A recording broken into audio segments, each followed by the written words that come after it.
Hey man, say man. Hey now, sit down. I'm all about my yen. Welcome to another episode of the Stuck in the Middle podcast, because you know what's up in this weekly. Y'all know we don't do nothing before talking about the fam I keep with me. Coach Hef. Welcome. Coach Hef in the building. Hey, look at it. Oh, but wasn't he here last week? He was. I just Coach Hef gonna be here for a while, bro. I just found out What happened? I don't get a weekend off until the end of March. How you figure that?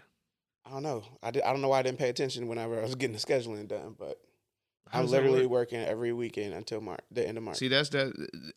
We always have these moments where I'm thinking about like being in the free market. Like, what do you mean you ain't got to?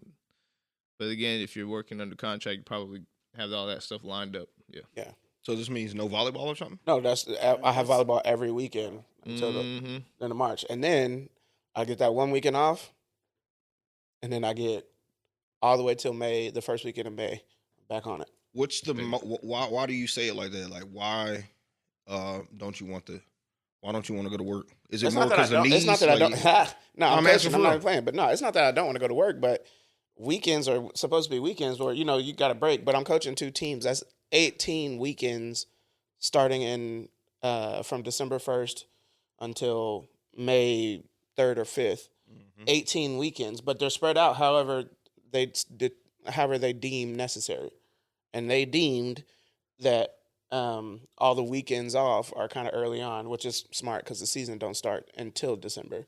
Yeah. Speaking of competitive sports, by the way, shout out to all the dads who have kids in competitive sports. Youth sports, I get it now. And we're just getting started. So, Taekwondo, judo? No, Cruz is in Wrestling? jiu-jitsu. Jiu-jitsu, okay. And then he's doing his soccer starts in 3 weeks. So bye-bye Saturdays, bye-bye Mondays for the next 15 years. You ain't even talk about his baseball, and then that's what I'm saying. For the next 15 years, end his life with basketball. There's an episode on Bernie Mac season 2. Oh yeah. You know what I'm saying? You on Goose duty now? Yeah, it's done. Real talk. It's done for 15 years. We locked in. What you talking about when he went to Vegas? No, I'm talking about when. Remember when he went? Remember he woke up. It was a Saturday. He went golfing. And he came back. Everybody was still asleep, so he made all of them get a weekend activity. That's right. Yeah. You know, it's funny from that show. Me and Katie do we have lines that we will say to each other in normal day life, but they come from that show.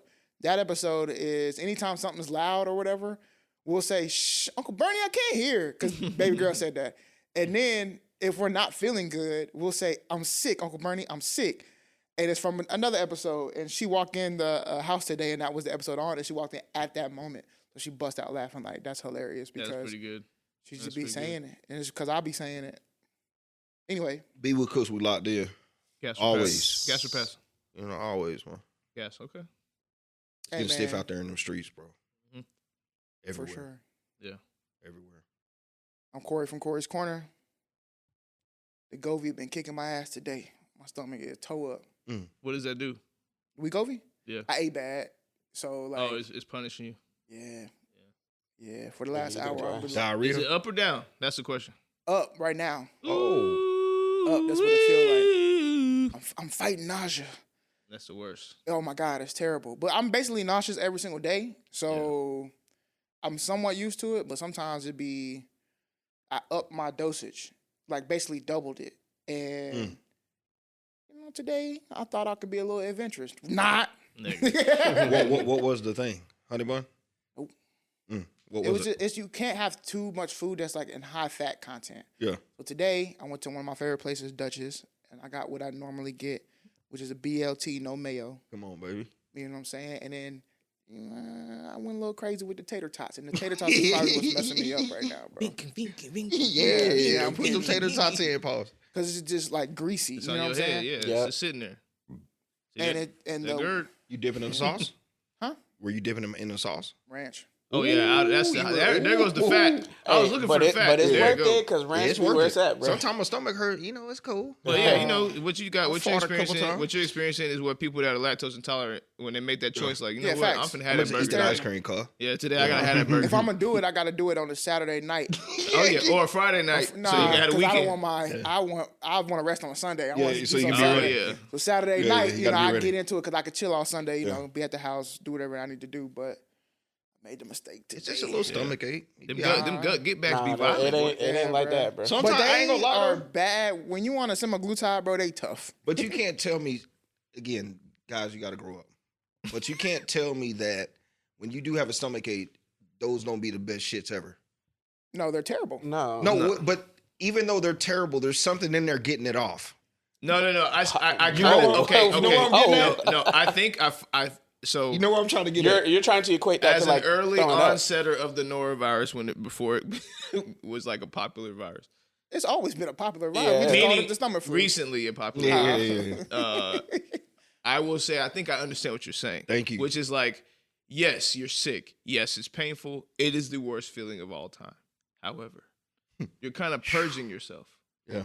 So it's like a way of giving yourself a unnatural enema. You're just sitting there like getting rid of everything in your body. So I can kind of see where you come from. Now, let me ask you a with question. That being said, has anybody besides me prepped for a colonoscopy? Yeah, I have. No, I've never ever in my life felt like, even when people are like, would you ever do ayahuasca? Never. I'm sorry, but puking and shitting doesn't give me clarity. It does not, bro. It does not. The feeling of purging does not make me feel good. But I will say the reason why I understand it is because there's that moment right after. There's certain poops where I don't know. Maybe there's that relief moment. What about the big turd? Oh, okay. No, that's different. Thank you. Getting the big turd off. There's a certain thank you. That's what I'm saying. No. But what I'm saying is you understand what I mean by at least the pleasure though. There's a pleasure in getting that big turd off. now we're getting into the G spot. Watch yourself. Okay, watch yourself. This is what B Wood is saying. Jesus, I'm not. That's not wild. That's you. That's literally what you're talking about. That's what you're talking about. Yeah, I know, but I wasn't thinking of it like that. So you saying the big turd hitting the G? It's hitting the prostate. It's hitting the G. It's in the That's G. literally the science, bro. Yeah, bro. No wonder why I feel good. No, I ain't getting no big turd. You're wilding. Boy. He talking about the big one, but you know what I'm saying? See, I thought you meant like the overall feeling. We talking man talk right now? Yeah, we're talking. Okay, man talk. First off, I can't ever go pee without farting. That's the worst. But anyway, don't got the runs. But we talked about that before, but it depends where you are. But don't got the runs. It depends where you are. That's different. But I'm saying, let me ask you a question. Do you have the power to make it silent in the right areas? Like say, it depends. You know what I'm saying? It depends, yes. If you're in the bathroom, there's too many people, you gotta make it silent. If I had gas that didn't rumble in my side, yes. Thank you. If it rumbled in my side, it's a rat. It's coming out loud. Thank you. At least somebody wants to be honest about it, bro. Yeah. No, the descriptions are wild because because you know though. Well, not really because some of it I don't know. Nah, that you're in a Verizon bathroom right now. You're not telling me that there's 5 white boys, 3 everybody. The whole conference room is in there. You're peeing. You're letting the fart off loud. You have the power to make it silent. That's not what. No, that's not what I mean. That's funny. It's the knowing which one is going to be what. Yeah. You always know which one. Yeah, but everybody. I feel like everybody's is a little different. So when he's like, there's something rumbling in your side. Like, I don't know. Mine is like side front. Right here. If you can hear the gurgle before. Yes. Yeah. Mine. So I don't have a tendency. I know. First of all, by the way, vet me on this. Claudia will tell you. Mine just don't smell. I just make a lot of noise.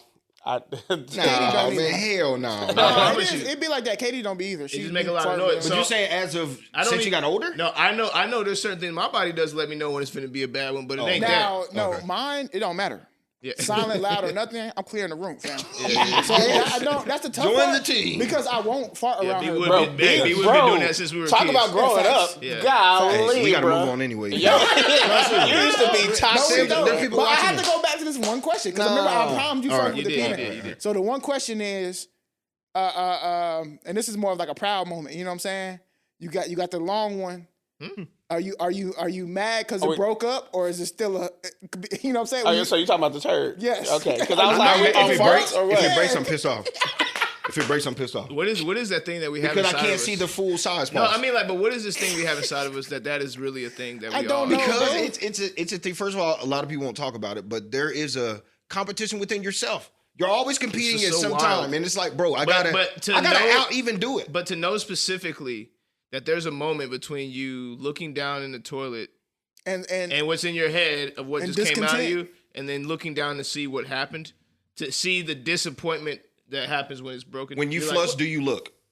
Honestly, I don't. I'm not really a looker. He's crazy. You want some new shit. First off, even if you're here, that's a safety thing. This is health 101, health class 101. Yeah. You should be looking at your excrement because it can tell you a lot about what's going on with your body. And that's a real reason why I do it. I'm not saying I don't. I gotta see if it's brown, black, or what. No, you asked me when I flush. Very specific. Every time. moment. Oh well, no, because okay.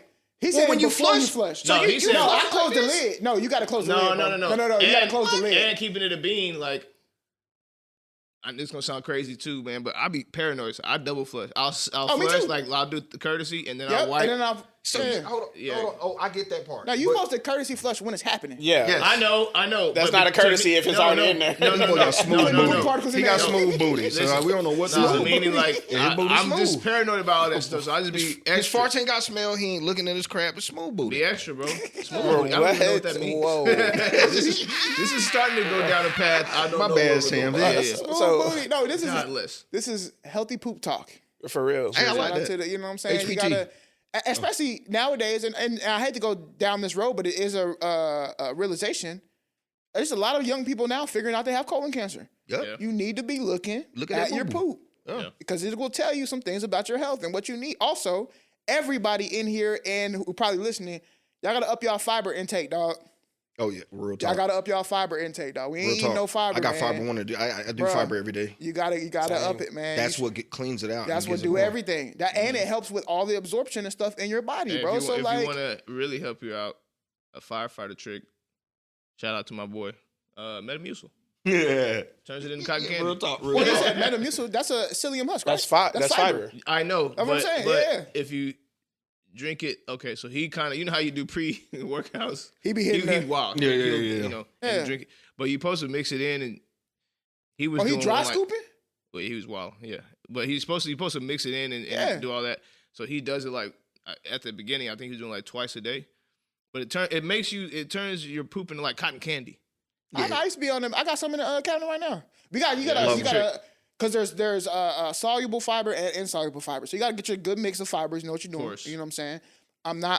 I am not a health person. That doesn't mean I don't understand stuff about health. Meaning, I'm not a professional. Yeah, we're not professionals. Yeah, so this is not legal advice. But I do know that you should be looking at your poop and you should be getting more fiber. We can move on. Yes. So let's go to Mutha-Stucka of the week. Let's just jump straight into it. People who can't do a long turd. I'm just For real. Mutha-Stucka of the week gotta be. I personally don't care. Nico from the Mavericks.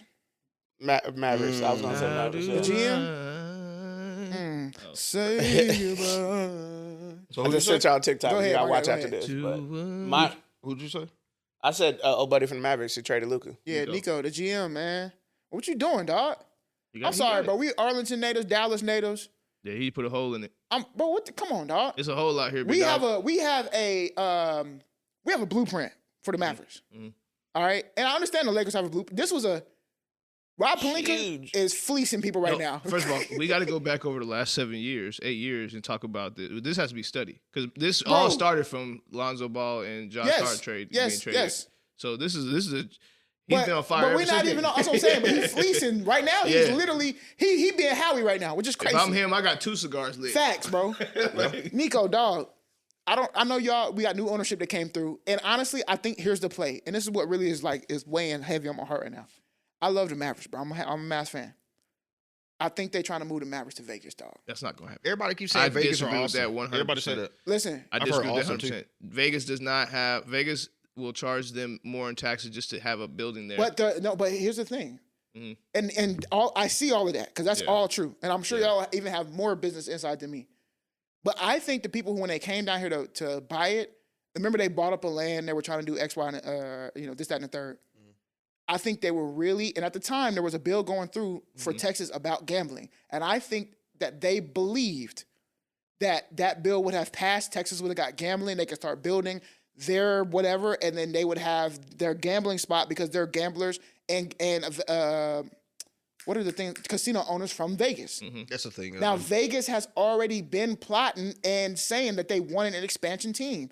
So if I own the team, which would be easier for me starting an expansion team in Vegas or moving the Dallas Mavericks to Vegas? Yeah, no. And Vegas already has the infrastructure. I see. I just think there's two big holes. One, I think the people that worked to get that deal done were from Oklahoma, not Vegas. That's number one. Number two. No, I think they're. I want to say that one lady is from Oklahoma. But why wouldn't you? But they do own casinos, right? They're like big. That is true. But so the other part is there's just financially on paper on the surface it's just financially not smart. Like literally moving to another state that has state tax off the rip makes it dumb. Oh, shoot, it makes no sense. Makes it dumb. You can find between here and Vegas, there's probably 5 or 6 more major Texas towns you can find to throw a casino in to make some money if that's what you want to do. Like you don't got to go to Vegas to get that done. But they still do it. People move to Vegas all the time. I think the Luka trade was dumb, extremely. But on basketball, yes, in basketball it was dumb. So let's start there. From a basketball perspective, I don't get it. Basketball perspective, I don't think it's dumb. I don't think it's smart, but I don't think it's dumb. Well, I wouldn't say dumb. I just say like, why stress the team? If this was strictly a basketball choice, too much stress. Yeah, way too much stress. We could have did this right before the 350 if you wanted to. 100%. Sit them down, you could have waited. Down, have a conversation. Hey man, you freak me out. You drink too much beer. You're not in shape. Whatever, all the theories that are out there, have a conversation about it. We don't have to be this stressful, this exact way, right? Yes, there's a trade deadline coming. I'm 100% with that. Then you need to 0 dark 30 this thing and sit me down somewhere where nobody can hear us. You need to have a conversation. It didn't have to be this stressful if it was just basketball. So that's why I call it dumb, because it's like you could have did it 1,000 other ways. But from a business perspective, actually, Cori was making the point. We're spoiled as I'm a Laker fan, number one. I like the Dallas Mavericks as my second favorite team. If I had to put a ranking on it, we're spoiled. Yes. Mark Cuban's style was find a European. Find a European and you sink him a ship that doesn't move for 30 years. And you make sure that ship is plattered in gold, diamonds. You try to win a championship while you're there. And then when it's time, you lift that ship out the water, you send it on its way. You bring another ship, you sit it down, and you try to build off of that. That's what he was trying to do with Luka. But we have a new scope of business in town. This is not how they do business. If you look around the league, the way you win, it's making moves. It's skipping through the moves, baby. You gotta make moves. hey. That's the business now, and you see that with the Philadelphia Eagles, right? That's exactly right. But the Eagles been sinking money this way for years now. Yeah. We when this comes back on us 20 years from now, 30 years from now, it's gonna be horrible. We're gonna be it's not, bro. Because unless we how do we pay all these people? Bro, it's genius, bro. I wish I had the time right now to get into the contracts, bro. Yes. When I tell you that Howie, I don't know where he went to school. He's a GOAT. He's a genius, bro. He's a GOAT. First off, the trick that they got in the NFL where they just keep extending players. Genius. Wild. So shout out to Pat Mahomes and whoever started that trend. But the genius part and what Howie was doing was that he was stacking picks, building a pipeline to a school that was already a powerhouse in college in Georgia. So he got a lot of players from Georgia. And then he can use right now, I can pay big player names because I'm winning on draft picks, and those draft picks are on their rookie contracts. That's exactly right. I'm gonna stay that contract as long as we're winning. If you're a rookie and you're winning, and we go to the ship and we go far, you're not asking for a new contract. You'll be like, I'm gonna get my contract down the road. It's different if you're a rookie on a rookie contract. You go to the Browns or another franchise where they're not doing good, and you're like, I'm still playing good. Well, I want to trade because I want to go get my money elsewhere to where I can also win.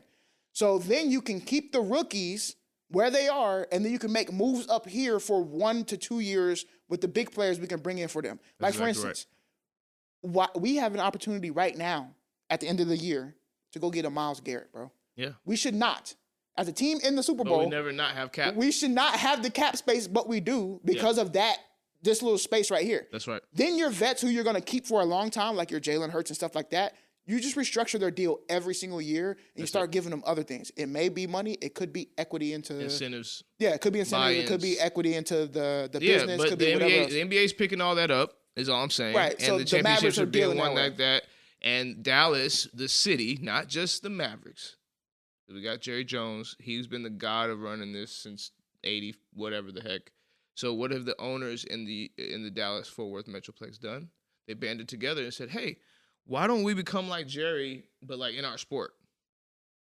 Which is we go grab something that looks shiny, we sink into it, franchise it, build around it for a little bit, run it into the dirt, and then at the very end give it a statue, and then go get another workhorse. We're not going to win a lot like this, right? But you're going to have a lot of money pouring in.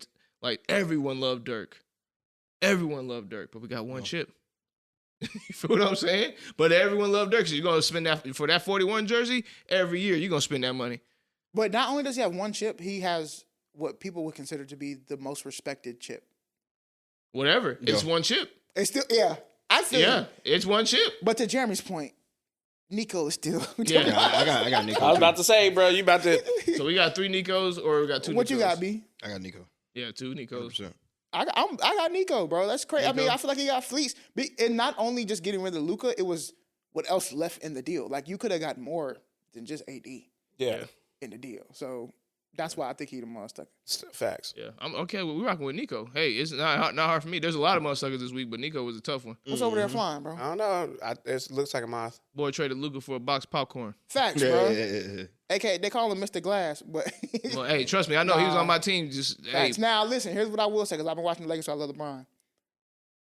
I can't say nothing. For the past 2 years, I will take no AD slander, bro. He played games and he balled out. AD's a good player. I'm not trying to hear none of that. Hey, I ain't trying to hear none of that. you can't refute it. Yeah, I can't get him up out of here. I can't. He's not there no more. No. I'm just saying. If he was that invaluable, he'd still be there. Not when you got Bron on the team. If it was just AD and Bron wasn't on the team, Say, boy, AD was still. we got to figure out what Bron finna do. He's staying there. He going to the Warriors, or what he gonna do? No, he's not going to the Warriors. He's not going nowhere. And if he was gonna go somewhere, I would say he should go to New York. But he said that he doesn't want to leave LA. And the reason why, he got his roots there, he got his son there, and of course he got his production company, everything else there. Yeah, So but what's a little helicopter ride to A helicopter in LA playing for the Lakers No, I mean, if you live in LA and you want to go to Golden State, and take a little helicopter. in the fog? You're both. Hey, chill out, bro. See how y'all do. Y'all can't do. You're the one who brought it up. No, but I wasn't. I was being legitimate. I was saying that's not legit. Legitimately, it would be a private jet or you drive. We Bro, drive. it's LA. What are y'all talking about? In LA, it is legitimately a private jet or you drive. R.I.P. Kobe, dog. We don't want to. We don't want to. We not. That's know not. what I'm saying? That's out of pocket, bro. Get to this. Yeah. Oh, what is Yo, it? do it. Come on.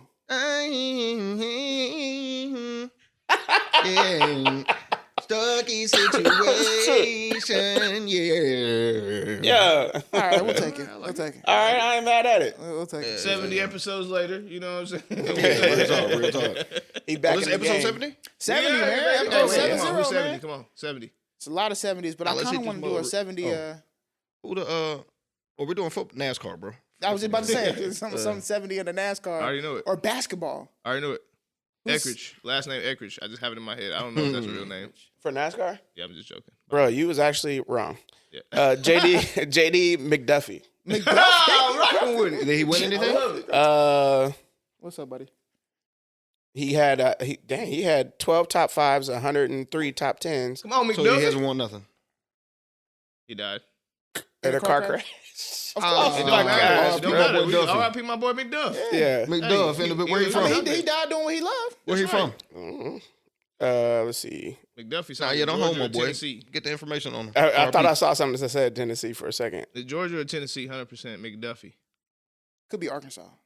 That's a sleeper. Arkansas is a sleeper. That's a real. That's too deep south to be Arkansas. Let me see. I don't know, man. Let's Shout see. out- Shout out to McDuffie, man. That sound like Alabama though. I can see he could be a Alabama. Bama boy. What is it? Louisiana? Born North Carolina. I told you okay. it's that deep Yeah, south. in that corridor. yeah, it's deep south. Born North McDuffie. Carolina, died in New York. Did he die in a New York. race? He died in a It race had or to be just in a he was race. just driving? He was driving- It well, just where in says Watkins Glen. Yeah, okay. Come Hey, on, bro. I remember that. Wiki don't have a section about his death? I'm clicking it. Watkins Glen. Why remember? That's from a game. Yeah, It does say he Watkins died Glen in a racing accident Okay. Yeah, Yeah, there we yeah, go. yeah. Had to be 'cause during the Well- Budweiser at the Glen. Bud. Yeah, that's on Gran Turismo. Gran Turismo, yeah. Sir. Shout out to McDuffie, man. Yeah, for real. McDuff. And to his family. That's right. Yeah, Stucky. Yeah, Stucky. We get a jersey for you one day. All right. So our submission this week is anonymous. Very anonymous. They have nothing else but that they up there. that they older. Hey, StuckyPod.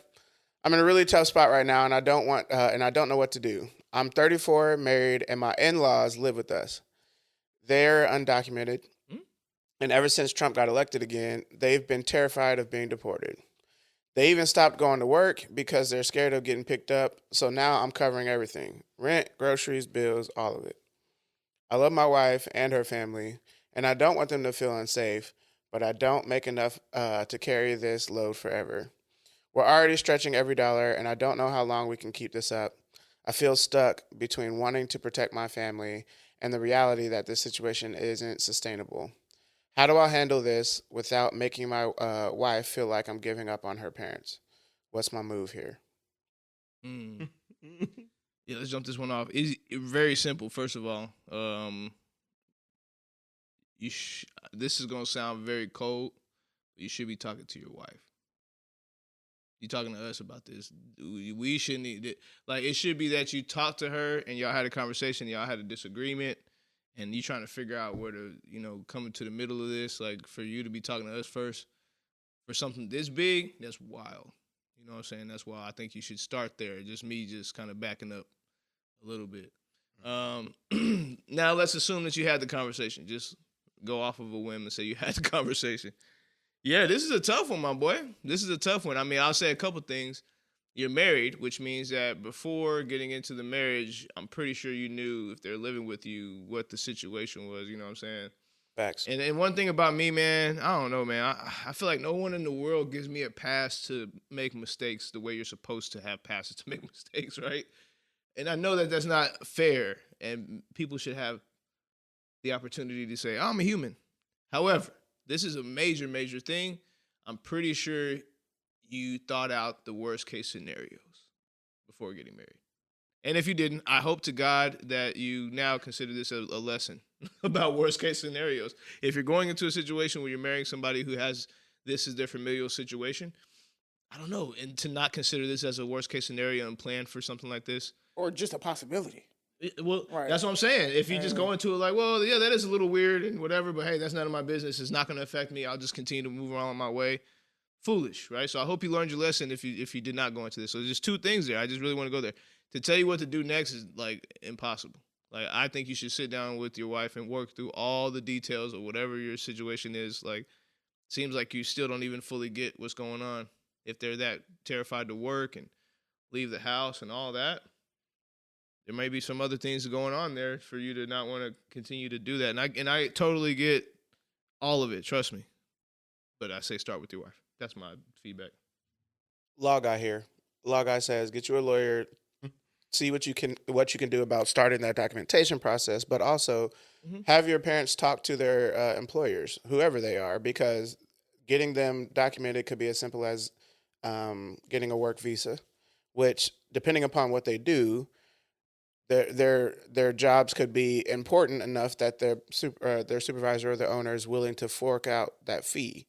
And it could be contractually obligated. Like, I'll pay the fee up front, you pay me back, over a couple years or whatever. Like, that's legal to do.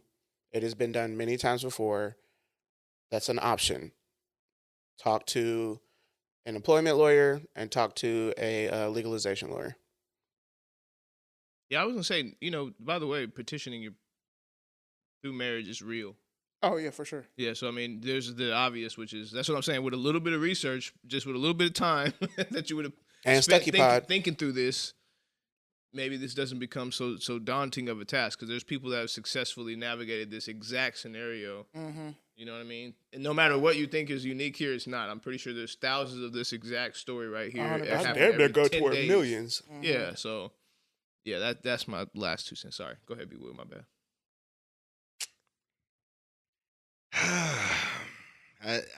I'm not gonna tell you what to do. I don't have no way to get you unstuck. other than don't feel bad for the parents at all. That's just the reality. My question is how long they've been here. The reality, I've been saying this to him, I've been saying it to everybody. Trump just got in office and just established these rules. There was time before that where he wasn't in office. He just got in office 2025 again. He was in there 2016, 17, 18, one of those times, but his second term he just started 2025. So for me, there was some type of time there. I don't want to get involved in what you were doing. I didn't have transfer. I don't care about none of that. I just know there was time there. So now what happens is if we don't, Proverbs 25:1, steady plotting and planning leads to prosperity. When stuff happens, we can't, this happens. I get in jams. Because if I was plotting and planning this whole time, I'm not saying you would have got the paperwork and all the stuff you need to handle, but I wouldn't even have to have this conversation. Plus, I can only assume, because you said earlier maybe he hasn't had this talk with his wife. I think you have because the parents are there. Yeah. Whatever you have that's there for you, having that fear of telling them that you can't afford it, something got to be addressed, bro. Straight up. Swallow your pride. I can't. There you go. It's pride. I got pride to the core, so I can speak about pride all day. Sometimes that pride will get you jammed up, and that's, to his point, that's why you're here. Swallow that pride, bro. Say, hey, I'm getting broke. This is what happens. What can we do to get out this jam? I'm broke. I can't supply no more. I can't do nothing. Tell your wife, just tell them the truth. I don't know what to tell you. There was time, and it might be hard, but you don't know. You know why I tell the truth and tell stuff up front?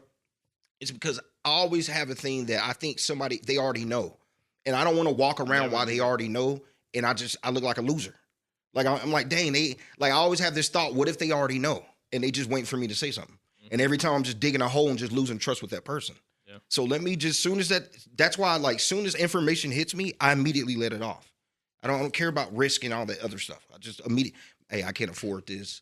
I can see, it's steady plotting and planning. Hey, I can see my funds. I only got 6 months before we got $0. You got to have those talks, man. I mean, so, how to get on stuff, just tell the truth, man. Yeah, he said my in-laws are with us. So that means, to your point, they're coming into the house with them. 2, to Brian's point, maybe if we had this conversation, I don't know, you didn't say how long you were married, but I'm going to assume it's been some time. Maybe had you started the petition process early on, maybe by this time, whenever things happen now, we can say, well, we're already in the middle of, we're just waiting our approval or not at this point, versus saying, I don't know what to do. So again, as you're hearing us go through these things, Cori's going to give us some more insight, but I'm like, I hope what we're giving you is more than just for this moment. Because it seems like you're going to have a lot of these keep coming up, with your situation, at your age. Yeah. If they hear, yeah. I'm not saying it as a joke. I'm just being honest. He's being real. Now, I understand the system in a way in which I understand that, yes, there may have been time, but I know a lot of people who spent that time trying to become documented and still have not been there. Oh, no, yeah. You're still waiting. So, I know firsthand my daughter had Mexican. Me too. And our whole family got the citizenship, so I know both sides. So, exactly. I know both sides. Our whole family got it. You know what I'm saying? Some places are easier than others because we don't know where you live. That's the good point. You know what I'm saying? That's the point. We're in Texas, so it's really where it's at. Right. Yeah. So that's really what it is. There can be a lot of barriers as to what it is. That's a good point. But anyway, it doesn't change what the outcome is as far as you're the man of the household. If you're the person you said you're covering everything, which to me means you're over the finances. If you don't be having no Sunday sit downs anyway, where we talking about, hey, what's what we doing for the year? What's what we doing for this quarter? What's what we doing for this month? It has to be at some point you have to talk to the family, and I would say start with your wife, but then also we're gonna bring the in-laws in too. Oh, after the fact, 100%. Yeah, you know what I'm saying. Now I didn't talk to my wife about it already, and we came up with a plan. Now we are involving you because you also live here, and I understand what the fear is. We want to be able to, protect you all. Let's help curb some of that. Exactly. But I need some help. Yes, and that's being real, and that's the hard part, right? Is that we have to recognize when we need help. We have to learn how we can ask for help. Also, you can get help in different ways. So here's something that I implore just a lot of people to do in general. One of the things I love about working where I work is our theory, our framework of how we. I'm trying to say this without like giving away exactly what I do and where I work. The framework in which we work in to help build the community on my campus is relationship driven, which if you know anything about like housing theories, they're typically not. They're like curriculum driven, residential education, So we're very different. We are like almost opposed to what everybody else is doing, but we have something special, very special. And we're always ranked like the #1 happiest university or stuff like that.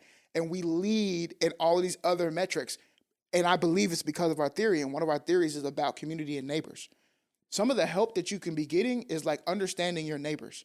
Yeah. Understanding that in times of hard times, whether it be Trump in the office or anybody in the office, maybe one night you go to your neighbors and you're like, hey, we're making spaghetti. We would love to have y'all over. Y'all don't have to cook nothing. They come over and maybe somebody says no, but then maybe down the street somebody says, yeah, we would love to. And you cook a meal for them and then y'all form a bond and maybe you figure out they're in a similar situation.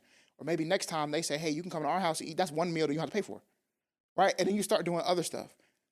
And you start to build that community and then you figure out that you're offloading some of this stuff that you think you're paying for all of with the rest of the community and y'all help build each other up. So there's 1,000 ways to get yourself some help. 100%. To Matt's point, it does start with your wife, talking to the family. But I would also, and it does start with the legalities of it, right? Like what legal processes and things can I do to get into a position that helps my family? But I would also say this is what community is for. Mm-hmm. There are so many people who are not only in your shoes, but are also just willing to help, who understand how hard it may be, maybe are even more politically aligned with your family and you. And so if we talk about Black History Month and the Underground Railroad, there were people out there who were white who were helping Black people or slaves become free to the North. You see what I'm saying? Like there's people who you may not think would help you who may help you. Yeah. So you just have to help yourself find and build that community and then use the time that Brian was talking about to plan so you can have some prosperity. Like plot and plan so you can have some prosperity. If I had to like wrap it all up. Basically. Yeah, I thought he was 24, said 34, but bro, you just got to be a leader, bro. Yeah, you're 34. Like you got to become a leader, bro. I'm 35. It's hard, bro. I'm in the same thing. Difficult. Yeah, it ain't gonna be becoming easy. a leader ain't easy, bro. Trust me. But you have to do it. Like it's a responsibility. So. But don't be SNS though. Oh yeah. You know, which is a segment where a person, place, or thing finds herself in a stuck and stupid situation, and then we put them on the wheel. Basically, I find some topics, guys, and we agree or disagree. Stuck yes or stuck no. Or stuck A. Find yourself an immigration lawyer, by the way. Yeah. I got GuyHit.com. Does he do that or no? No. I just got hit.com. Oh, who is that? What's the name again? Can you do that? Can you help him? Can I help who? Yeah. The people getting deported. I mean, I can help them. I just can't provide legal advice because I'm not a lawyer. Oh, yeah. Okay. And I'm glad you said that. Yeah. But we are not lawyers. We can help you by Cori, spin that wheel. I know tricks and tricks. He said, I got some storage. I got extra room. Spin fast. Yeah. Man, I feel good about this. Was last week. Go ahead. Is it stuck and stupid to propose at someone's wedding last week? But we didn't answer it. Right, we didn't answer. So stuck yes or stuck no? Is it stuck and stupid to propose at someone's wedding? Yes. Mine's stuck yes. I say stuck no. I say stuck no, but I say stuck. You're about to say and. Yeah, say and. I saw it. The way I'm stuck and because it's if you have permission, then it's no. Yeah. If you do that without asking, you deserve to get your ass kicked. Yes. But what if you do it without asking at the reception? No, it does not matter. You must ask and get permission first. Otherwise, you deserve to get your ass kicked. What if you ask permission of the husband, not the wife? No. Got him. It does not matter. Damn. Because at the end of the day, if you're good, the husband getting married, you should have had that conversation. You're starting one more for the bailout. What about the mother-in-law, the people that's paying for the wedding? Don't matter. It does not matter. They have okay. First off, you're assuming I pay for my whole wedding. That's a good point. But what if you know that the parents pay for the wedding? It does not matter. Okay, you got to go through the bride and groom. Yes. Period. Point blank. And it has to be a joint decision. Okay, joint. If one of them is hesitant, this is a consent question. If it's a little bit of hesitation on either party, the answer is no. Bro, I was literally talking to some friends. Shout out to Katie and Sam. They was telling me about somebody, I guess online, I don't know if we've talked about this before, about how they had snuck off. They took the photographer from the wedding. Mm-hmm. I know what you're talking about. Snuck off, had their own little shoot, and got engaged at the wedding, but like nobody knew. That's wild. And then they got the wedding photos back, and that was in there. Oh my! And so then they were like, "What do you do?" Did the people pay for it though? Huh? Did I, as the groom, paid for the photographer, and no, you check use. this out. I'm just sending a bill. I'm sending an invoice. That's what I said. I'm sending an invoice. But if the people that got the pictures, the one that snuck off, if they got the pictures and paid for it, while he just sitting there doing nothing, there's no problem with that. No, if they paid for it, but I highly doubt it because he's saying that I paid for the photographer. Oh yeah, that's a problem. So the photographer wasn't being messy, he was being professional and giving them the files. Yeah. First of all, I wouldn't even send an invoice. No. You're not even a real friend. Because no, I'm just those pictures are never seeing the light of day. No, but I'm getting the money first, so I will send the invoice, and then when they invoice me, them pictures are getting deleted. 100%. They're getting yeeted, bro, immediately. I'm getting my money. Yeah, I don't know about I might sue you. Because you wasted by. Here's what I'm saying. Oh, actually, it's a breach of contract for sure. Thank you. I'm paying by the hour, bro. So in both. You took my photographer away from the moments of my wedding where they could have been capturing something else. That's right. So I want my money from you, and then I'm yeeting those photos, bro. They're gone. They're out of there, dog. Yeah, but on this, definitely stupid. I don't care what. And then, but on that in that story, did the couple who broke away to get their engagement photos? How did they get the photos? No, the guy just took the shots. The grooms. So it was where I got the information is that the bride and the groom got their wedding photos back. All of them. The photographer was like, "Hey, this is what happened during the wedding. So when you see this like weird section, this is what it is." The photographer didn't send it to the people that engaged. He sent it to the bride and groom. Yes. So now the bride and groom were trying to make a decision on what do we do. Why couldn't he take him out? You can't do that. No, because he would be in breach of contract. But also, to Corey's point, this is a physical person taking physical photos. So that time that was spent that person took away from the wedding, I can't I'm not gonna like whatever those pictures were. I actually shot them. No, what I'm saying is when he could have took them out, right? Yeah. But here's also the other thing. But now he don't know he's getting cheated. Right, exactly. You know what I'm saying? Facts. And that's the point. So everybody's in a pickle though. Everybody's in a pickle. Because like as a videographer, I be at weddings. I do weddings. So imagine if somebody was like, this is cocktail hour, right? Because they snuck off during cocktail hour. Mm-hmm. So imagine I'm a photographer and I'm trying to capture a lot of people at cocktail hour. Supposed to be getting moments anyway. It's not uncommon for somebody to be like, hey, can you come snap these photos up real quick? Yeah. The photographer's probably like, okay, cool. Like we come over here and snap the photo, and then all of a sudden they get engaged. Yes, right. He's not thinking I'm shooting an engagement right now. Mm-hmm. So then he should be clear. No. It's not about him. Well, but still, at that. What I'm saying, the reason why I think he should be clear is because it could still be him capturing a moment at the wedding. What if somebody said, "Hey, I just want," and that's why he's right, and that's why he wouldn't just delete him. That's why he would give it to the bride and groom. And say, "Hey, this is what happened. I don't think y'all know, but this is what happened." So when you see it, you're not surprised. He did the right thing. But then it was on. The question was, what did the bride and groom do? That email. Now the bride and groom, they say, "I appreciate you for telling the truth." Like, because what? No, to the couple who got engaged. Oh, they're fraud. Yeah, I'm sending that email. It's gonna be so funny because they're not even gonna know I'm You're not my friend. I'm not gonna it's not gonna come off angry. You're never my friend again. I'm taking out the group text, everything. But it's not gonna be none of that. It's gonna be, man, I'm so happy for you guys. It's gonna be all of that. But by the way, because this was done on this time, here's the invoice. Once you send me the invoice, depending on when it's paid, I will be able to see if I'm able to even render those files. I don't even want the money, bro. You bought my friendship away. You bought it. Now I know not to mess with you. That's a fair point too. Now I know not to mess with you no more. Yeah, 100%. I don't care what $500 is gonna do. Yeah, that's probably ain't gonna pay me anyway. That's a good point. You fleeced me. I really saved myself money. You could have got me out of $100 million. The worst part is like they don't have the for photos. them to get to that point. That's another thing. They ain't even got the photos. That part, and for them to get to that point, that means they didn't bring it up to the bride and groom at all. No. So now you're finessing me. Yeah, it's too much. Yeah, but yeah. My bad. Yeah, my bad, guys. That's just kind of triggered us a little bit. That's a good. Because as a videographer, I would feel so like I would tell. Well, as soon as he got on one knee, I would have dipped. No, right. I was like, what is happening? Well, you're just like sitting there like, what is happening, right? Yeah. Is it stuck as stupid to suspend a kid for being late to school too often? No. Now, let me even give you a backstory. Yes. So this guy that I was watching on TV, he was like, man, his daughter's a straight A student. She's late to school sometimes, and they suspended her. And his argument was, well, if she's a straight A student, you suspend her. How's she gonna keep her straight A's if she's missing class and stuff? But I was like, oh, okay, well, is it stuck as stupid then to suspend a kid for being late to school why I think it's too often? Because if she late too often and still making straight A's, What are we talking about? What are we talking about? Yo, but the late could be like a 10, 15, 20 minute late. The discipline piece. And you got to remember, these teachers are trying to run a class. Right. So Stuck yes? Now hear me out, yes though. is stupid? No, it's not. He says not stupid. The reason why I say it is stupid is because Stuck yes, I meant. a kid cannot drive. So they're dependent on whoever is taking them. Oh, yeah. How old is this kid, right? Because, like, there's some kids that are latchkey or that walk because they live in the city or whatever. There's some Be that as it may, sorry to interrupt, be that as it may, the parent, like, I hate to say it, but this is exactly what that system is designed for, because punishing the kid also, dad or whoever is all like, oh my God, she's a straight A student.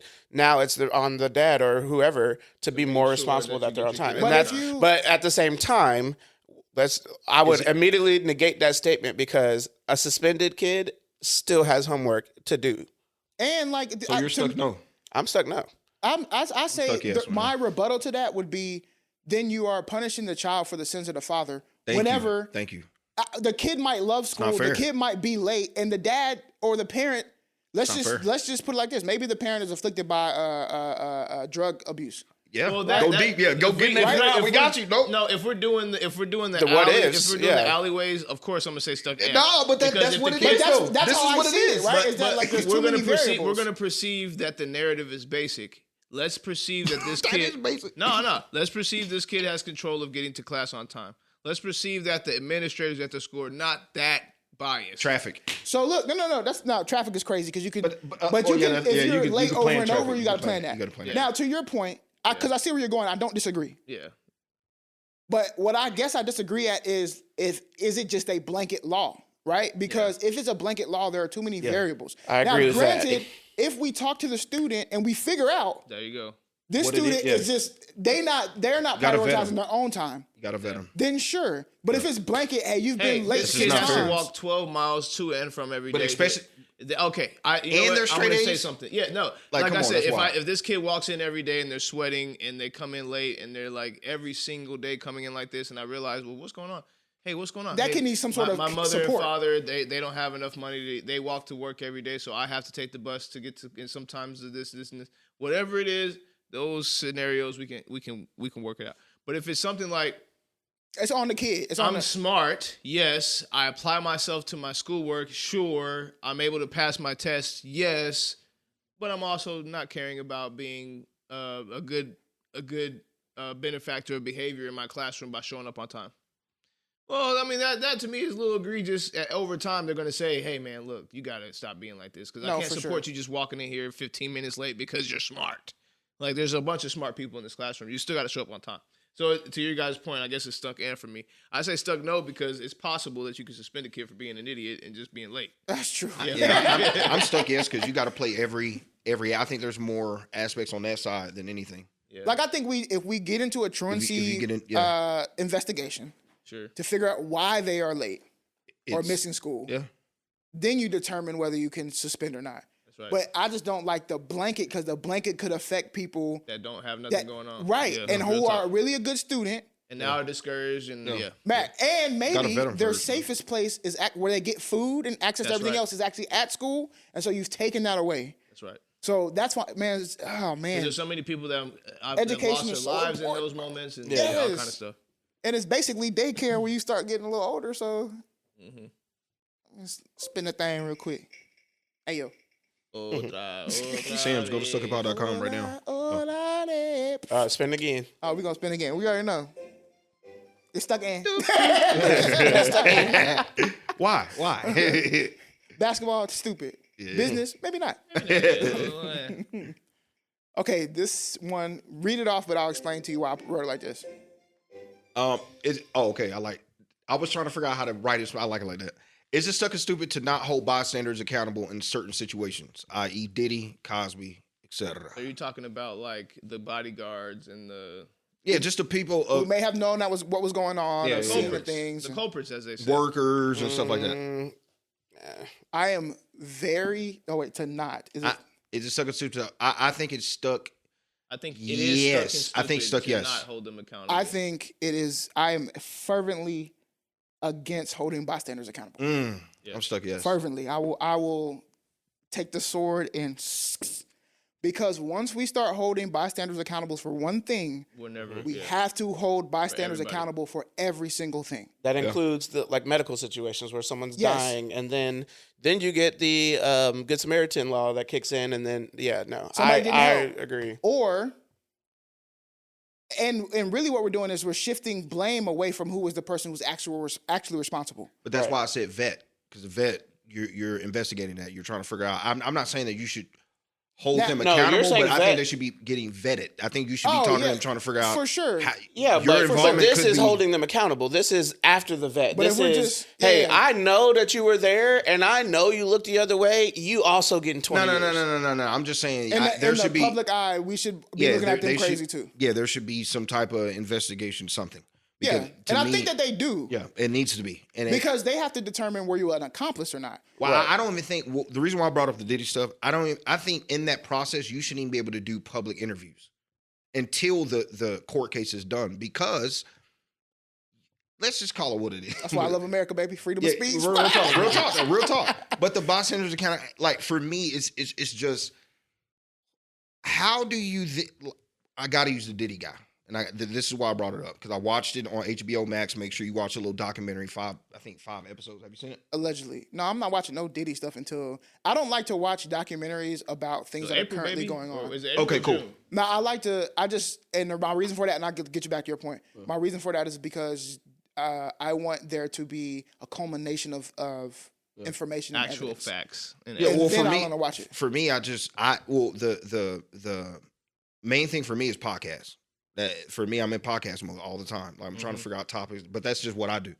But the Diddy stuff, they were taking evidence from previous stuff, so all this stuff has already been proven and all that stuff. It was really nothing new, but it's just, to me, even if I think that the fear of your life is not an excuse for you to do something, I think you just have to die on that hill. That's me. So, for instance, I think that if you're a guy's you're getting drugs for a guy, for instance. That's the Diddy thing. This guy was a handler. You're getting him drugs continuously. He says, and then you got to watch the HBO Max, but allegedly he says that he's seen a woman. I ain't going to say the woman, but we know who it is.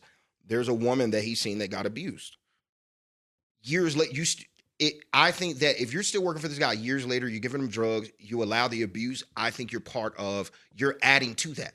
Remember, he can't just go, well, he can, but the reason why he has a handler, because he's not going to go out there in the streets and just go get drugs from a drug dealer on the side of the road. He's not doing that. He's an enabler. Yeah. So I believe that people around him are enablers, and those people need to get vetted. That's what I mean. I don't think that you need to just hold them accountable like, oh, you did this because you're this. No, I think that you need to be sit in the room, and you need to have certain rules because you're part of this thing. When it gets big to this magnitude, that's just me. Well, I think there's a layer. There's 2 layers, or it's probably more than 2, but there's the legal aspect of this, and then there's like the public opinion aspect of this, right? Right. From a legal standpoint, if he is not an accomplice to a crime, he did nothing illegal. So what's the definition of accomplice? Okay, so I know assisting and participating. And participating or understanding that you had a premeditation. So for instance, if you told me that you were about to go commit a crime and you had the means to do it, so it was reasonable for me to believe that you were actually about to commit this crime. Ooh, I'm finna go hit her in the mouth. And I do not do anything, I could be an accomplice to that. Or if I supply you with the thing to do with what you're doing, I can be an accomplice to that. That's the connection right there. So Diddy says, ooh, I'm finna go hit her in the mouth, but I really need to be high to do it. That's actually when you were talking about the dude bringing drugs, he could become an accomplice if they can tie in that it's because of the drugs that this led to the abuse. That's why I want y'all to watch HBO Max. That's what they did. The hardest... That's the worst part. Right, but they're not... I don't know if there's a lot of case law that would support that somebody was an abuser because of drugs. Right. Because you would need then the opposite, that there was an absence of drugs and there was no abuse. Well, I'm not arguing that. I'm arguing that you could be adding on to the crimes because of more than just drugs, the sex.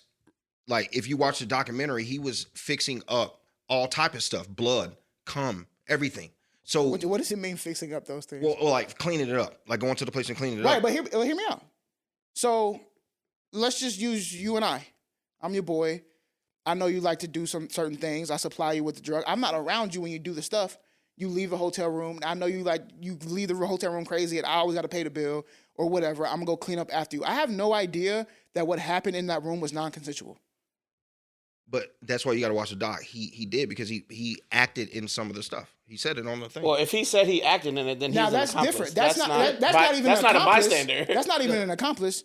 But you're a perpetrator. Yeah. So that's why but there's a lot of this there for me. Just keep it on the simple thing of just the drugs and just on that. We'll just say that the simple fact that they're speaking in code for him to get the drugs. You're giving him all type of drugs that are illegal, knowingly that he's going to go to these parties and doing these things and having them do all these sexual acts that leads up to all these things of abuse and things like that. I just wish common sense would play, which is not. Like there got to be some type of like just call it what it is. You're getting the drugs for him. You know what he's doing. Stop. You're part of the. You're part of the crime. But that's why I think that what I was saying earlier. There's like the legal part, and then there's the public opinion part. But that's why I'm saying I think they should get vetted. I'm just talking about when you say vetted, you're talking about personal opinion. Yeah, I'm just saying my personal opinion that I think that people that add to that, like for instance, if you're using vetted in the wrong way. Because when I hear vetted, I think about the legal aspect. Yeah, vetted just means that they need to be. It's multiple things. No, vetted is literally, it's prior. It's pretty much means like I'm checking your background history to know. Like a background check. Yeah. Oh, okay. That's what authentication too. Or look it up real quick too for the audience. Yeah, but I'm sure that's what it is. But that's what I'm struggling. So I'm trying to figure out what. Yeah, I thought that vet could be also used as what his instance is, even though he was working and stuff like that. You still vet him because he's part of that process. Like. He's the person that got him the drugs. He's the person that whatever. Well, I'm definitely sure they did, right? I'm sure they investigated him. For him to be on a documentary, even the documentary writers vetted him. Yeah, but that's why I was using vetted. I think in all those processes they're all vetted. But I think what you're trying to say about prior. They should be held accountable. So the vetting is about I think what you're talking about is accomplices to the actual crime, or to Cori's point, perpetrating the actual crimes. And how these people are not considered perpetrators. You're like, how can they not be? Yeah, how they're not. Yeah, you're like, how can they not be? They did this, they did that. But saying it's my job, those are the people I'm talking about. Yep. Like, you get an out because you say that's your job? Well, you were, like, how can, like, I need to be. They get it out because, and this is where the loopholes of the law. By technicalities, that's they didn't break the law. Didn't do anything. That's the loophole. Yeah. Because we know, when you're going back to the common sense, bro, I know what you're doing. Well, it's a loophole. It's a loophole. The judge is going to say something like that. It's a loophole. The judge is going to be like, stop. Like, don't say nothing stupid in my courtroom. I know that you knew what was going on. Tell the truth. Let's get this over with, because I can't do nothing with you anyway. Right. Because by the letter of the law, you didn't commit a crime. You're a handler. You're a fixer. Or even then, maybe you did, right? Because a lot of times, like, especially if he's on camera and everything else, admitting to being a drug dealer, that alone can get him caught up, right? But, for sure. But they're gonna say, you're a small fish. I want Diddy, the big fish. That's what it is. So I'm gonna cut a deal. Less of that, the person that was perpetrated on has to bring it.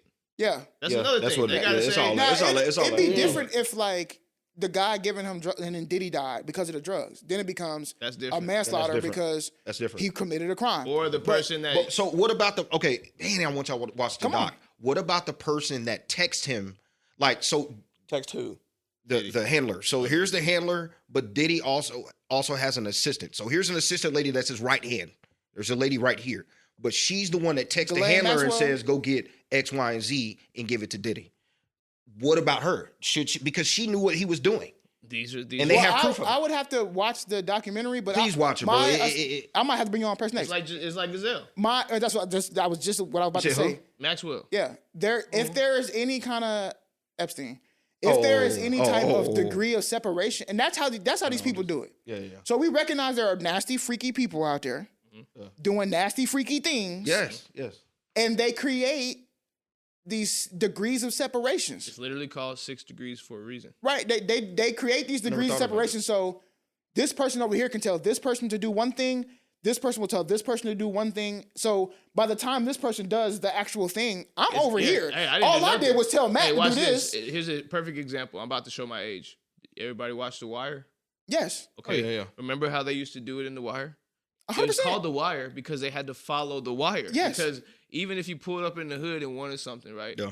you give money to one dude, the one dude would go give money to another dude. And then another dude would go around the corner and give money to another dude, and the dude come around. And by the time you get what you got, which will be flipped to the racketeering for him. The RICO is trying to tie them all together. But that would be the racketeering, though. Right. Exactly. Yeah, that would be and that's why. That's the only thing you really get him on. Really. That's why RICOs exist. Because of the mafia. Literally. Or, right? Was the mafia? Yeah, mafia. Okay. So that's what they exist. Is okay. You're done, Diddy. We recognize that if you create a system like that, it's impossible to get anybody. Our own laws. So we need to create a law that combats the fact the 6 degrees of separation. Which is why what you said they already had evidence from years ago. That's why Fed RICO cases damn near 100%. Yeah. Because they didn't let you basically hang yourself. Yeah. For 10, 12 years. They got so when they come in, they say, here's the wire, and here's how we've connected everything. You gonna take this this guilty case, or we gonna hang you out to dry when we go to court? Which one would you like to do? And people sign on that dotted line and say, "I'll take the plea deal," and that goes into a check mark of a completed, successful case.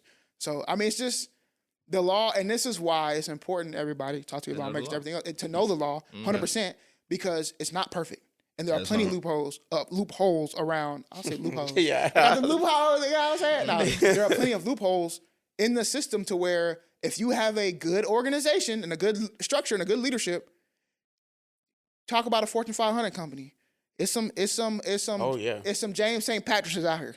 But like he said, if you hold the bystanders over here accountable for that, then you got to start doing it for everything, the doctors bro. for accidentally doing this. Yeah, he's right for that. That's really the argument. Bro. That's the government. That's why I said I'm against it. Is because once you do one, then you got to do everything. That's the argument. You have to do bystanders for literally everything, bro. Yeah, that's the argument. So I'm like, dang, you just sitting there being a bystander, man. Golly. And to clear it up, the second portion of the vet dictionary. To investigate someone thoroughly, especially in order to ensure that they're suitable for a job requiring secrecy, loyalty, trustworthiness. So, vetting is something in advance. Yeah, I see what you're saying. Yeah. All right. It is Black History Month. So, shout out to Black History Month, even though we know Black History is every day. That's right. But we acknowledge it in February. As long as I'm living. You feel me? Well, really, I'm about to say. Think about the sacrifices and struggles as black men of the black men who came before you. In what ways do you feel responsible, if you do, for carrying their legacy? How can you honor their experiences while also defining your own path? This is easy. Oh. I surprised I was about to say something else. I feel like this is a little easy for me. Yeah. Go ahead. Tell us why. I mean, easy. I don't feel responsible in a way that is I need to pick up their cross and get it across the line. Because as much as I understand that Black culture is a community, I believe in the godly culture first. For sure. That means that I try not to separate us in the sense of like, oh, we're Black elitists. That part doesn't get to me. So I don't like carrying the Black cross. I'll carry a cross of my own that mimics the struggles of somebody who looked like me prior, and I'll take on the wisdom from the people prior to know how to navigate through the sands, right? Like that's how this works. You don't pick up their cross and then have your cross and be like, let's get it across the line. No, like their cross drops where they stopped, and you pick up yours and you say, okay, hey man, how'd you get through the first, before I go, you got to do this. And you keep going, and then you hand it off to the next person. And finally, there's people that's making it across the line. You know what I'm saying? That's what this is about. So when it comes to, do I feel like I'm responsible for carrying their legacy? No, not in that sense. I think I'm responsible for carrying my own, but doing it responsibly to not crap on their legacy. Right. See what I'm saying? Or like backslide on progress. You understand? Or start turning around and taking the cross backward. That's where it gets weird. You just don't want to carry somebody else. And then in terms of experiences, like I said, I think the way to honor it is just to be aware of it. Because if you're aware of someone else's journey, then you can tag in their experiences into your own as you're trucking along. Right. If you're saying, hey, I got my own experience, and who cares about whatever all those other crosses that are just laying down there barren, who cares about all those? I got my own experiences. I'm just gonna go this whole other way, not even consider some in the past behind me, where you're going to end up having a pretty lonely life, right? Because you're not going to have a place to land. You're not going to have a family community. You're not going to have an understanding of where you're going. You're not going to know what the next step is. So yeah, that's how I feel about that. For me, it's just kind of like how you said it. Like, I'm honoring that experience by like continuing to live my lived experience. So Right. What it is like I understand the history that came before me, and I understand the paths that were carved to allow me to live how I am in this moment, right? So like for me, I honor that experience by living the best way that I can because of the experience or because of the path that was carved for me in the beginning, while still carving my own path to again recreate that cycle, you know? Mm-hmm. No, I feel you. There's this thing out here that it's kind of answers the question, but there's this thing out here that, you know, black fathers are trash. Crazy. Which is crazy because Yeah. that's not what the stats say either. Yeah, that's what I'm trying to get at. Like, that's the sacrifice. There's plenty of black parents or men that I've seen that sacrifice everything to be a good dad. So I just want to leave that legacy. Like, all the little tricks that they taught me, all the legacy moments, talks, all that. Yeah. Even though I'm defining my own path, you still got to have structure. So that's my structure. So my structures are always going to be seen. Like that's just who I am. But I still want to use that structure to define my own path through with my kids and stuff like that, have my different moments and stuff. But yeah, the sacrifice of black men in my life is big, bro. Like, just they don't even realize it'd be the smallest stuff. It'd be the smallest, tiniest little. Even going to your house for such and such, seeing Uncle Mickey do certain stuff, I'm like, damn, like that's me. Mm-hmm. So, it'd be silly stuff like Dad'll do something, and now that you're older, you do the same thing. The cookies. Oh yeah, the cookies. There you go. Perfect example. There you cookies. Go. Yeah, hitting cookies I was at like, my mom's house. I was like, damn. Mom was like, see, you can tell that's your uncle because you eat them cookies just like he do. Yeah. But to me, those small things are legacy. Yeah. That's what a legacy is to me. Me, I don't feel the only person that I feel even a smallest bit of responsibility to carry pieces of their legacy is Pops. He's the only one. And I recognize that, like, and here's how I feel about it specifically. There are some people out there that I look up to, including people into this room, that I recognize they're good and I see the good in. And there are pieces of them that I like aspire to be. And to me, that aspiration becomes a part of their legacy. There you go. So it's not me like feeling necessarily responsible to carry that on, but I do feel a little bit of responsibility in the sense of I'm very proud of what that's what Pops has created. There you go. Right? I'm very proud Just be aware. Right? Exactly. And so there are things that he did that I said to myself, oh, this will be a part of my legacy. There you go. Right? So he left it for me, and now I feel responsible to pass it on to somebody else. Those good things, that order of certain things. He always made the bed. Now, I'm not gonna always make the bed in my life, but I do though. But some of his framework of why he did it came from that. Is some of the framework I have. Yeah, 100%. So sometimes it's not the action, but it's the framework, right? Mm-hmm. And so I'm like, okay, I take that framework and I want those specific things. I like that. There was a certain amount of order in my life that I want to continue to give to my wife, to my children. And that came from Pops. But you see, if you ask Dad, he'd want you to take on every piece of that. And I'm not. But you can't. But why can't you? Because you're your own person. Yeah, I'm different. So it's like you have to focus on your own path. 100%. That's what I was saying. Somebody can only take, if you gave me 100 bits of wisdom and my mind was only capable of taking one piece of whatever you just said, it doesn't matter if you just talked 100 minutes. I got 1 minute of what you said. Hey, that was actually fantastic, but I didn't really pick up on anything but the pizza part of what you said. That one piece though is still honoring their experience and defining their own path. Yeah. And so it's just I think sometimes we think that progress is there's a finish line. Nah, man. Well, the finish line, you will not be here. It's called death. Yeah. You're not gonna be here. So it's just a journey. Like, I try to explain that to people all the time about what life is. And once I started to experience that and understand that, is that there is no, it's just a journey, bro. There's no, like, you start and then you die. In between, there are, like, these chapters, I guess you can say. But there's going to be a high, there will be a low, there'll be another high, there'll be another low, there'll be another high, there'll be a mid, there'll be a low, and it just keeps going up and down, up and down, up and down like a little wave until you hit the end. So when something happens, I want to have, at least for me, live the life that I have carved my own path, and that somebody at some point looked at me and said, you know, he might have told me 100 things, but I really enjoy that one thing that he said. Mm-hmm. And I think that's how we, as humans, as a culture, as brothers in Christ, whatever, that's how we continue to move forward together, is not always just forgetting the things that we were given and taught. Take the things that are important that you know that you can like use for your generation, because things change, and then mold that into your own, and it keeps getting passed down. It's like an art project. We all get to paint our little piece of the mural, and at some point, the mural gets put together at the ultimate end.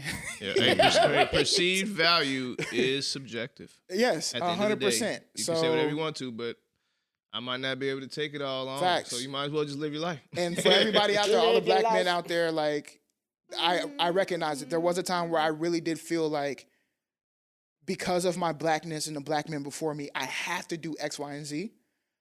And I would challenge you during this month to hone in a little bit more on who you are, and how the things that you have to do are who you are, not what they are.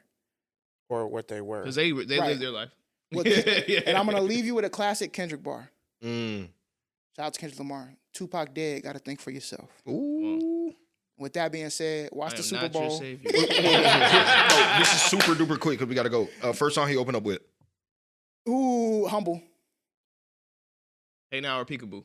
I do think it might be. I will say that though. King Kunta are all right. I like the reincarnated. I do like that. Like, well, here's a better thing. Will it be off GNX or not? That's the question. Yes. I think it's Hey Now or probably Peekaboo is my. Right. It's one of those two. But the reason why I'll take. Well, I guess you don't have to have the guests because he's not bringing them with him, right? You got 12 minutes, bro. You so can't hear fast. that. All my life I had to fight. That's gonna be in there. But he's gotta have just pieces. No, fast because it's 12 minutes. Bro. If it's up. Oh. Right. So, hey, that's good because like it's that. performative. It's performative. But I do like that. Like, imagine the lights go off and that's all you hear. Oh my god. They released apparently Academics released a track list, but I don't want to see it. TMZ tried to leak something, but did you see his interview with Apple today? It was good. It was very good, bro. You talking about? Was it Apple though? Yeah, it was Apple with Ebro, and then Ebro. it was Apple because it's Apple sponsored the thing. So if it's up, then it's stuck. Hey, Drink a tea. Yeah.